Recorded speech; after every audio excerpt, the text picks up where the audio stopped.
কাৰণে উন্নতমান ফুৰি দিছি এয়া বিয়াতে মানে লিপষ্টিক লৈ আহিছিলকে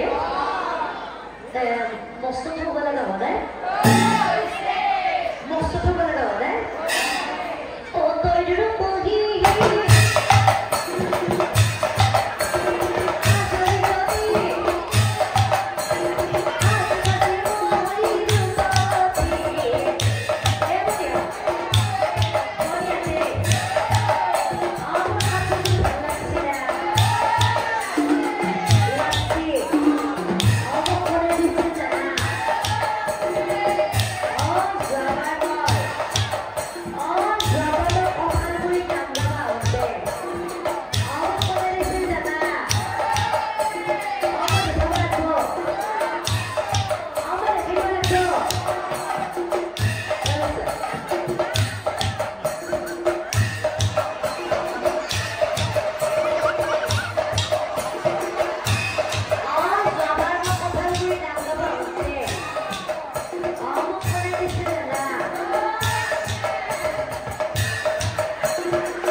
কঠালগুৰি ৰাস মহোৎসৱত শেষৰ দিনাখন বিশেষ আকৰ্ষণীয় আছিলে কৰিশ্মা নাথৰ দ্বাৰা পৰিৱেশিত নাগাৰা নাম আৰু দেখি আছে আপোনালোকে লোকে লোকাৰণ্য হৈ পৰিছে পৰিৱেশটো আৰু কঠালগুৰি ৰাস মন্দিৰ প্ৰাংগণত এনেদৰে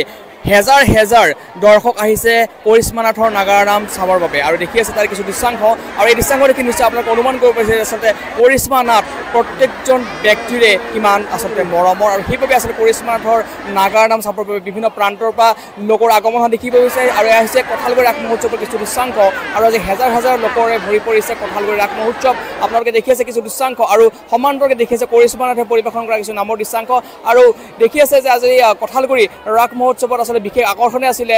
এই কৰিশ্মা নাথৰ নাগাৰা নাম পৰিৱেশন আৰু সেইবাবে আচলতে বৃহত্তৰ মানিকপুৰ তথা কঠালগুৰি অঞ্চলৰ বিভিন্ন প্ৰান্তৰ বা বিভিন্ন ঠাইৰ পৰা আহিছে কৰিশ্মা নাথৰ নাগাৰা নাম পৰিৱেশন কৰা চাবৰ বাবে কাৰণ কৰিশ্মা নাথ হৈ পৰিছে এক প্ৰকাৰ চৰ্চিত আৰু যিহেতুকে কৰিশ্মা নাথৰ এক বিশেষ পেপে খ্যাত এক বিশেষ নামৰ ফাঁকি ভাইৰেল হৈ পৰিছিলে আৰু তেতিয়াৰ পৰাই কৰিশ্মা নাথ আছে প্ৰতিজন দৰ্শকৰ অন্তৰত এক ঠাই পাইছে আৰু সেইবাবে আছে কৰিশ্মা নাথ য'তে আহে তাতে আচলতে এনেদৰে জনসমুদ্ৰ বৈ যায় আৰু আজি কোনো ব্যতিক্ৰম হোৱা নাই দেখি আছে তাতে কিছু দৃশ্যাংশ আপোনালোকে আৰু এতিয়া দেখুৱাম আপোনালোকে কৰিশ্মা নাথে পৰিৱেশন কৰা কিছু নামৰ দৃশ্যাংশ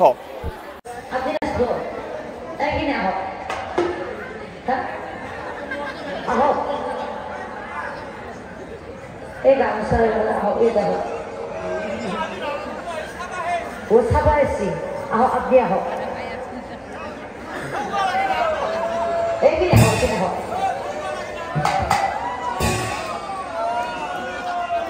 মই তেতিয়ালৈ কঁকালটো ভাঙি ভাঙি নাচিব হ'ব হ'ব অকণমান পিছুৱাই লওক আপোনালোকে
এইখিনি দিয়া